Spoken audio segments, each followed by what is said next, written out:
Good day, class. Hindi ko to in-expect na i-record, pero mukhang kakailanganin natin para mabilis tayo sa susunod na meeting.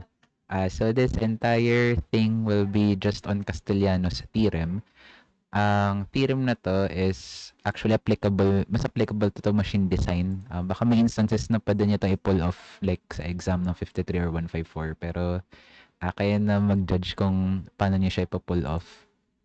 So, ang objectives lang natin for this short recording is compare yung solutions ng Euler beam equations and discuss yung applications in stiffness calculations and machine design. So, Castellanos theorem, ito na siya. Ito na talaga yung gumawa ng theorem. It's also called the strain energy method. Kasi, the second theorem of Castellano, which is what we're trying to explore, is that kapag linearly elastic yung material mo, your displacement here is equal to the partial of the strain energy U with respect to the load, whether that's force pag linear displacement or bending moment pag angular.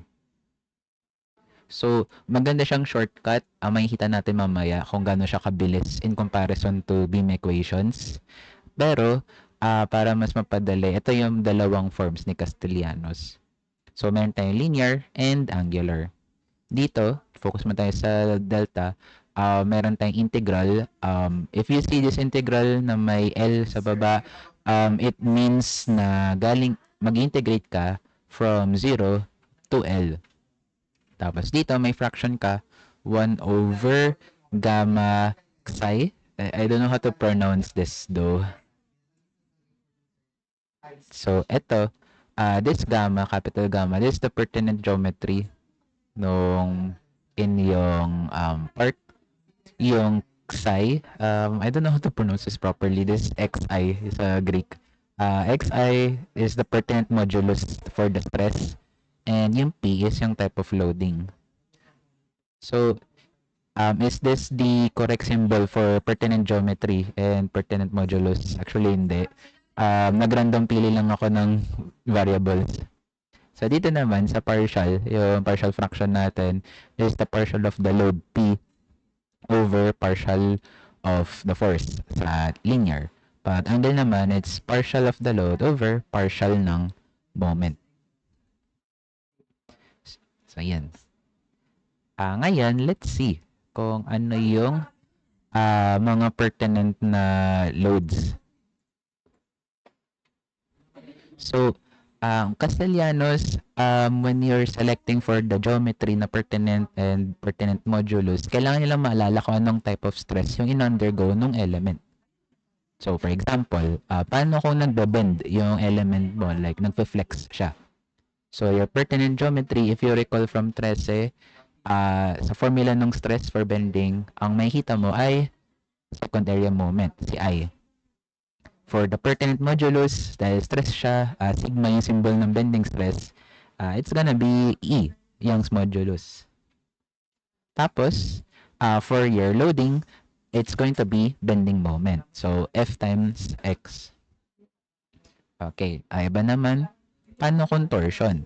So, recall formula for torsion, ang inyong pertinent geometry na makikita sa shear formula ng torsion ay J or polar area moment. For the modulus, ang makikita natin ay G, shear modulus. And for the load, it's the torque na ini-exert. So, parang pareho lang to with the bending moment and torque. Technically, they look the same. Iba lang yung type of, parang mas associated si torque sa torsion in terms of load. Now, if we extend that to the other types of stresses like axial load and transverse shear, para magsasub ka na lang dun sa general formula. So, sige, try natin. Ngayon, compare natin yung solving process if you use Euler beam equations compared to Castellanos. So, eto. This is the Euler beam equation. Ito yung general form niya. So, yung moment mo, bending moment mo, which is a function of the distance x, is equal to Young's modulus times second area moment times the second derivative of the deformation with respect to the length. So, ito ba yung isa pang form ng equation natin? Nilipat lang natin yung EI. So, dahil narinig natin ang bending moment, kailangan natin mag-start from our shear and bending moment diagrams. For this case, yung cantilever natin, nakaka-experience lang siya ng point load dito sa dulo. And fortunately, dito din tayo nagtitingin ng deformation. So, let's start. Shear diagram. Ano itsura niya? It's this. So, may point load ka sa dulo, then yung shear mo, shear diagram will be just a rectangular graph. So, the shear of X from 0 to length L galing sa kaliwa is equal to just force F. So, yan. Ngayon, to get to the bending moment equation or bending moment diagram, mag-integrate tayo.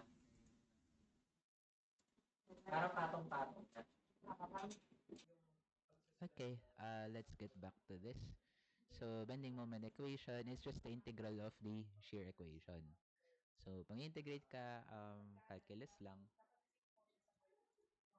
So, it will just be, since f lang to, no x, nalalagyan lang siya ng x sa tabi, plus a constant of integration. Okay, so karamihan ng hirap with the beam equations is that meron kang constant of integration and kailangan mo siya i-clear at every stage of the integration. So, to solve for the constant of integration C, anong kailangan natin? So, from NC 21, we need initial conditions. So, if you look at the diagram, for the shear bending moment diagram, so mukha siyang inverted triangle.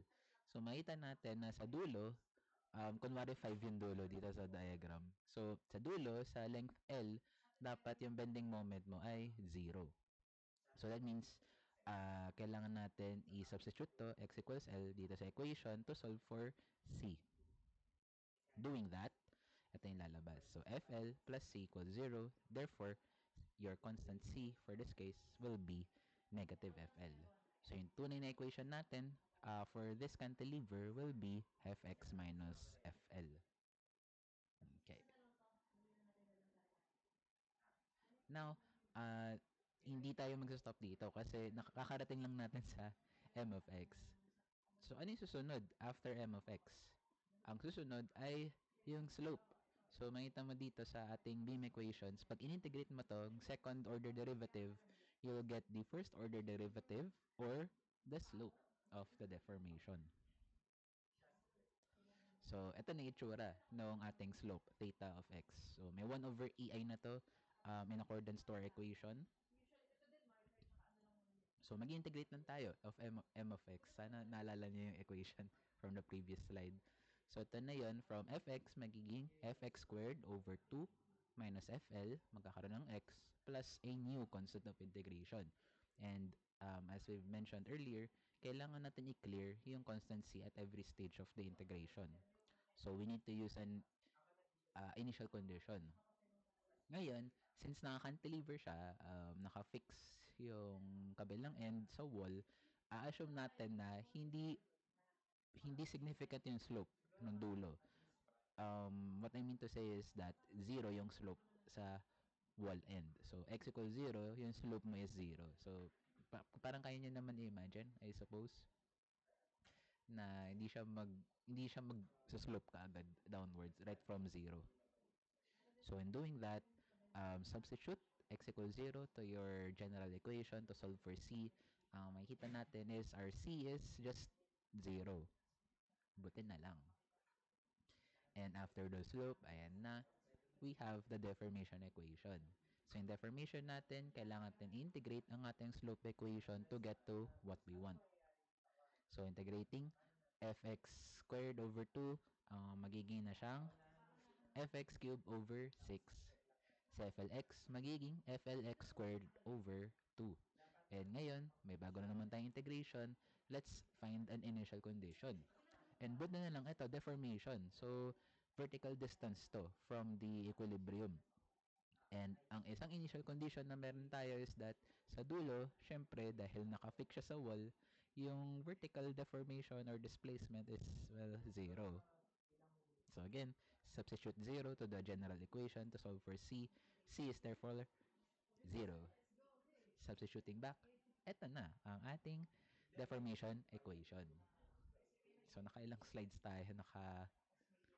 Dalawa, I think. Yeah, nakadalawa tayo. So yun. So hindi pa tayo tapos, wala pa yung stiffness. Pero, etong equation na to, you can use this for any position sa beam if you want to find for the deflection of any point along the cantilever. Ang weakness ni Castellanos is that it cannot do this. Constrained lang siya dun sa dulo ng inyong cantilever. Okay, so now, hindi pa tayo yung stiffness, kailangan pa natin kunin yung stiffness. So since nagme-measure tayo sa dulo at length L from the wall, kailangan natin kunin yung deformation at length L. So ayan na, substitute. So ito, madaling equation na lang to. Ang papatungan natin or patutunguhan natin is this equation of deformation. So FL cubed over 3EI. So, if you recall Hooke's law, ang formula is force equals something times the displacement. For this case, yung displacement natin ay yung deformation or deflection y. So, ang gagawin natin is lahat ng constants dito, lahat ng properties, lilipat natin sa kabila, sa kay displacement in order to get the k. So, kung ano mang maging coefficient ni y, in this case, will be your stiffness. So, yung stiffness ng beam is 3EI over L cubed. So, ngayon, try naman natin using Castellanos method. So, dahil linear deflection ang hanap natin, we will use the deflection form. It's going to be the integral from 0 to L of 1 over pertinent geometry, pertinent modulus, times the load, times the partial of the load with the force, dx. So, tandaan natin anong klaseng stress ang meron tayo. So, your cantilever is undergoing bending or flexure. So, yung mga pertinent geometry natin is the second area moment. Pertinent modulus natin is the Young's modulus. And yung load P natin is a bending moment F of X. So, if you substitute, so F of X is P. Si gamma magiging I. Si C is magiging E. Tapos, yung P natin dito sa loob magiging F of X. Ngayon, I hope hindi kayo mahirapan dito sa partial na to. Ito yung pinakamadali. Since you're treating f as your independent variable, kapag dinifferentiate mo siya, si f ay mabubura. So, matitira na lang dito ay x. So, if you go to the next stage of derivation, nakikita mo, yung f dito sa labas, nilagyan natin sa numerator. Dito, x na lang matitira. Multiply it to the other x. So, you have x squared dx times several constants. So, for this case, hindi dependent sa x or distance from the wall yung force, yung Young's modulus, and yung second moment area. So, pwede natin silang ilabas sa integral, and now we can integrate this x squared dx from 0 to L. Doing that, ito na yung makuha natin. So again, you can see na meron tayong deflection equals force times a set of variables. If ilipat natin yung set of variables to the other side, we can get the stiffness. Parehong sagot. At mas mabilis compared sa beam equations. So, keep in mind na si Castellanos, gagana lang siya kung yung load mo is concentrated and yung point na minimeasure mo or rather yung placement of the deflection na minimeasure mo dapat same din siya as the force that is deforming it. So, let's try. Paano kung simply supported beam yung meron tayo? So, simply supported, tapos yung load natin is nasa gitna, midpoint. You can pause the video to try to imagine kung magiging ano man siya. Pero, yung daya dito is that we can kind of assume na yung simply supported beam natin would act as two cantilevers in parallel. So, nandito yung supports, nandito yung midpoint, kunwari magkadikit sila, tapos dito yung deflection. So, ito mga reaction forces lang. Yeah. Tapos kung symmetrical sila, mag-share sila ng load. Medyo mahirap i-imagine ano. So, kung in terms of deflection, magiging ganito yung itsura. So, ito yung deflection ng cantilever. Tapos, kamukha siya nung nagiging deflection nung simply supported beam if may load siya sa gitna. Which is okay. You can try to prove it later, pero yeah, yun yung case. So, dito, may cantilevers tayo na dalawa na in parallel. So, maging difference lang when we apply the Castellanos is that yung region of integration natin will be L over 2 na. So, instead of L over 2. Kasi from the midpoint papunta sa supports, L over 2. So, mangyari lang is, yung K na nahanap natin for the cantilever, magkakaroon lang ng constant na bago, numerical constant. So, meron kang 8 dito sa ilalim kasama ng 3. Pag na-rearrange mo siya, you'll get 24 EI over L cube. Ngayon, this is just for one cantilever. So, yung cantilever natin dito ay nakaparallel. So, magiging additive. Since clone lang naman yung dalawang cantilever, it's just 2 times the single stiffness. And you get 48 EI over L cube. So, yeah. Mabilis lang si Castellanos. Kailangan nyo lang magets kung ano yung isasub nyo dun sa formula. So, let's look at something else. Paano kung torsion? So, torsion, pure torsion, yung element mo na cantilever, it's being twisted at the free end. So, for this, we need the angular form. And yung load natin, or yung stress natin is the torsion. So, pertinent geometry, polar area moment J, pertinent modulus G, and our load is the torque. Sub. Yan na yung ano natin, deflection formula. Ngayon, let's look at the partial. So, it's partial of the torque over partial of the bending moment. Pretendaan natin, although magkaiba yung na-generate na stress ng bending moment and torque, parang pareho lang sila. So, T, with respect to T, yung differentiation natin. So, something with respect to something, pag differentiate mo, it will result in 1. 1 lang. Simple lang, ano? Tapos, since dx lang yung, dependent sa x, labas na lahat. So, we integrate dx from 0 to L. And ang lalabas ay something familiar. It's TL over GJ initially, tas nire-arrange natin to have torque equals something times the angular deflection. So, yung GJ over L, ito na yung spring constant na angular ng ating torsion element. So, yeah, TL over GJ, makukuha nyo rin dito. Wala lang. Baka naalala niyo from 13. So, now we're going to look at coil springs. Even though actual load, yung na-experience ng element mismo, like if you zoom out, actual load pala, torsion, yung na-experience ng ating spring. So, if you look at the element here, yung load mo is applied at the center. Therefore, pag tinignan mo yung stress na na-experience nung isang slice ng element mo, yung load mo naka-off-center. So, it's generating torsion on the surface.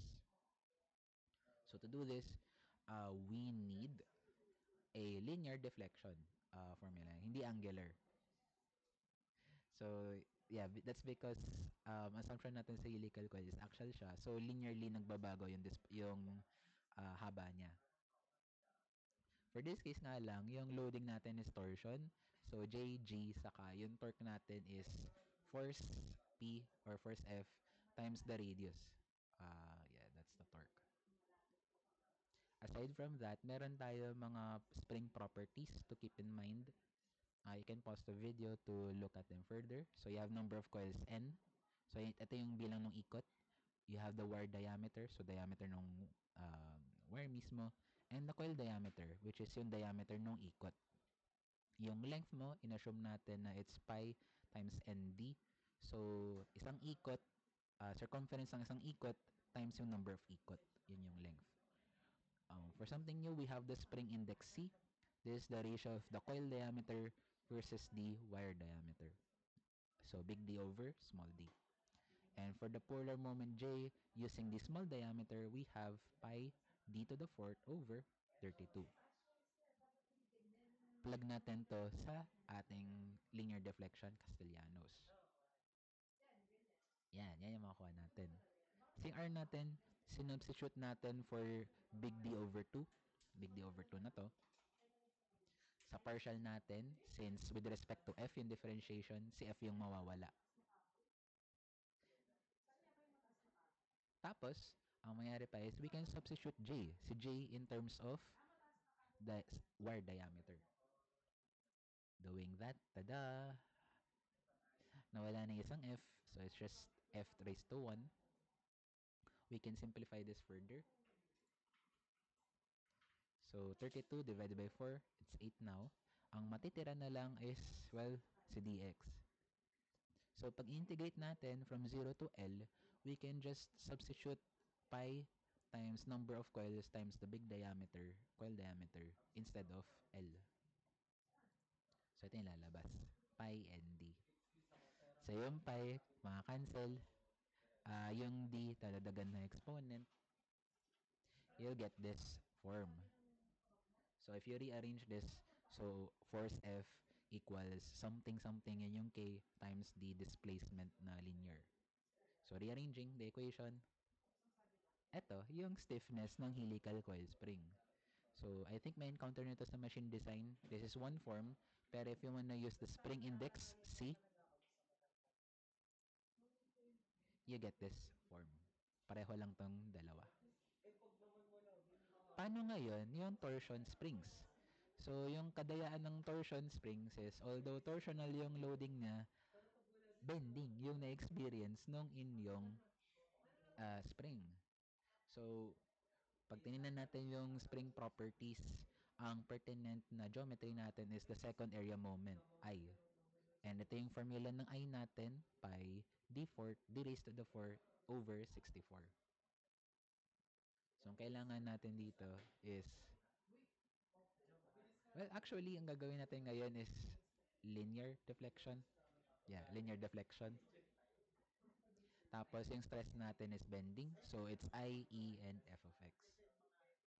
Torsion springs. Let's substitute. Oh, wait. Hindi pala linear. So, this is angular pala dapat. So, yeah. I'll just correct this slide. So, theta siya. Tapos, instead of M, yeah, papalitan ko na lang sa slide. It's, with respect to M, not, M not. So, yeah, this is M. Actually, FX, nga, this is the bending moment M. So, yeah, kukorek ko na lang sa slides. If you open up I as well, si second moment inertia, you'll get this form, pi d4, pi d raised to 4 over 64. So, ito siya. Dahil partial of M with respect to M, mawawala to. Magiging 1 na lang. So, if you extract everything that isn't dependent on the length, ito na lang matitira. Rearranging, so kailangan natin makapunta sa M equals something na angular stiffness times angular displacement. Moving all the coefficients from this side to here, you will get, no, not yet. Nag-cancel pa ako. So, yeah, once you move the properties to the other side, coefficients, you'll get this form. So, meron kang form na may small d where diameter saka coil diameter, and meron kang form na may C lang. And that's it. Thank you so much and have a nice day.